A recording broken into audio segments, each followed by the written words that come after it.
Around lunchtime on a warm Sunday afternoon, June 30th, 1985, three teenagers fishing along the Connecticut River discovered a body underneath an I-91 highway overpass. While searching for worms, two of the teenagers ran up the highway to try to flag down a patrol car, while the other drove to the Hartford police station to alert authorities. The previous night, Raquel Ramirez went out for drinks with friends before returning home slightly after midnight. Although her children were asleep, her mother heard her come in and noticed Raquel sleeping on the couch in her blue jeans and dragon print blouse. Around 1:30 a.m., her mother heard the front door open and close, assuming Raquel had gone out again, unaware of the tragedy about to unfold. Raquel, originally from Puerto Rico, lived in a home on Ward Street in Hartford, Connecticut, with her parents and three children. Despite her aspirations of becoming a teacher, she worked various jobs to support her family. Described as generous, upbeat, outgoing, and empathetic, she always prioritized her children's needs, enjoying salsa dancing with them, making their birthdays extra special, and cooking Puerto Rican food. She was affectionately nicknamed Shorty and Tiny due to her petite stature.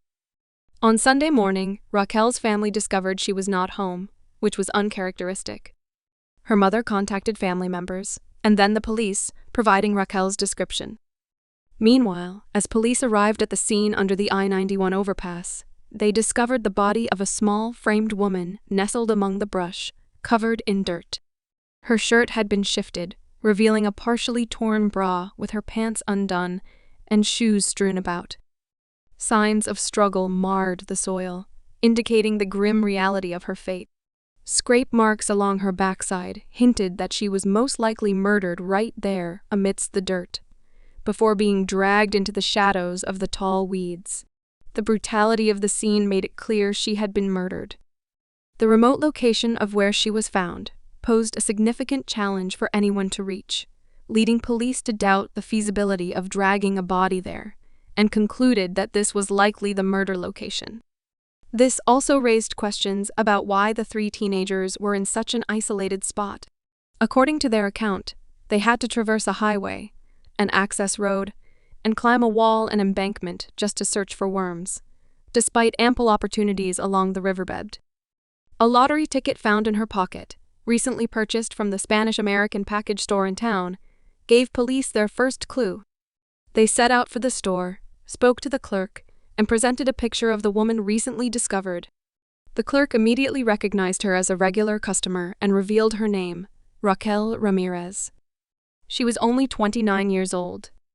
Authorities arrived at the home on Ward Street to deliver the heartbreaking news to the family. Overwhelmed with grief, Raquel's mother was unable to summon the strength to identify the remains, leaving the solemn task to Raquel's sister to confirm the tragic truth. The autopsy unveiled the grim reality that Raquel had been strangled, likely by the bare hands of her assailant.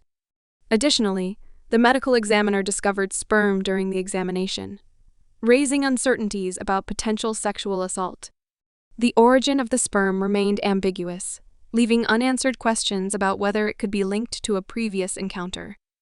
They also found a Social Security card in her pocket, which police would track down years later.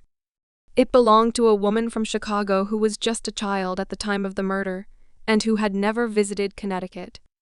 The Social Security card remains a mystery to this day. This mystery could lead to a crucial tip, so please make sure to like and subscribe to help us achieve a wider reach to share these very important cold cases. Police diligently pursued leads, initially focusing on Raquel's ex-partners, two of whom were the fathers of her children. However, both men provided alibis, placing them away from the scene at the time of the murder. Attention then turned to Raquel's current boyfriend, revealing a tumultuous relationship marred by domestic violence incidents. During interviews, Raquel's daughter recounted a distressing incident where the boyfriend had struck her mother with a hammer. Their relationship was on and off, with Raquel attempting to end it prior to her untimely death. In his police interview, the boyfriend admitted to seeing Raquel on the day of the murder and engaging in intimacy, yet vehemently denied any involvement in her killing. A month later, a crucial tip came into the station. A woman stepped forward, revealing her knowledge of a man who had hastily fled to Newark, New Jersey, with his wife immediately following the murder. She recounted witnessing a heated altercation between Raquel and this man outside the Amigo Cafe bar, not far from Raquel's residence. According to the witness, the man slapped Raquel and forcefully pushed her into a car during the early hours of Sunday, shortly after she left her home. Hours later, the witness observed the man, now changed and visibly distressed. She shared a disturbing narrative she overheard involving a dispute over lost cocaine and a significant debt incurred by one of Raquel's family members. The man harbored suspicions towards Raquel, believing she was somehow involved in the lost drugs, leading to her tragic demise. However, during the interview, the witness abruptly fled, leaving authorities with unanswered questions. Despite initiating an investigation, gathering information about the man proved challenging, compounded by the reluctance of community members to come forward with vital information, resulting in a frustrating standstill for the investigation.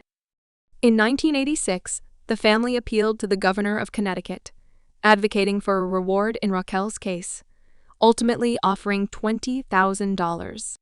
Hopes soared within the family, anticipating that the reward might prompt crucial tips. Yet, despite their optimism, the community remained tight-lipped, shrouding Raquel's case in continued silence. Meanwhile, police delved into potential connections between Raquel's murder and those of other women in the Hartford and surrounding areas, all victims of strangulation.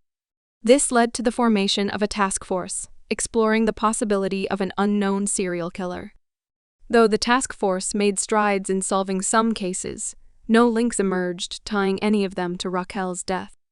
Authorities reverted to the belief that she likely knew her assailant. As the case stagnated, the family's frustration burgeoned. Their anguish reached a crescendo in 1997 when the former lead detective on Raquel's case faced arrest and charges of sexual assault against a 13-year-old, intensifying the family's disillusionment with authorities. Despite harboring deep-seated distrust and frustration, Raquel's daughter took a brave step in 2005 by reaching out to the Hartford police, seeking updates on her mother's murder investigation. It was serendipitous timing, leading to Detective Jacobson's inaugural cold case assignment, the tragic death of Raquel Ramirez. Jacobson, freshly promoted to detective, had narrowly escaped death himself 2 years earlier when he was shot in the line of duty while making an arrest. Undeterred by the challenges, he fervently reopened Raquel's case, only to encounter a disarray of evidence, with crucial pieces missing, including the vital fingernail clippings gathered during autopsy. Despite these setbacks, Jacobson tenaciously pursued any leads, sending out new evidence for testing. Yet, to this day, no breakthroughs have emerged, leaving the investigation at an impasse. In 2006, he advocated for the reinstatement of the $20,000 reward, igniting a spark of hope. The return of the reward prompted a new witness to step forward, shedding light on Raquel's case. This witness, a woman intertwined with the drug trade, dated a person of interest from the initial investigation. During her interview with the police, she disclosed she knew Raquel and shared unsettling details about the night of the murder that had long troubled her.